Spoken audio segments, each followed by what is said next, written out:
Чи го дървиш? Ще го надърва в газа, пак ме излагаш! Какво толкова е станало? Помагам ти, а ти се дърпаш. Не, ти каза, че масажирам тъщаци копале. По какъв точно начин ми помагаш с това? А? Вместо да ти кажеш, че има такъв кур, ти ни казваш, че масажирам курове.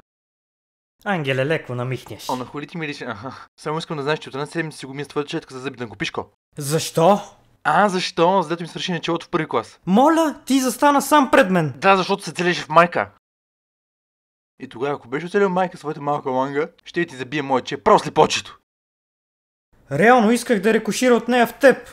Да бе, това да не е вълна. Беше преди 25 години. А ти още ми ядуваш младеца за рикошет от чекия. Надявам се следващия път да правим тройка да ми рекошира газа ти. Ще пропусна. То въпрос трябва да не пропусна, да напълно спрем как си трябва. Да не си гей. Просто си затваря устата, аз ще сваля маската, само гледай какво става. Хубаво. Да си ги кръстосам? За доброто старо време, Еми да бе, копеле. Ама забелязах, че имаш хъси на обувката. Какво става?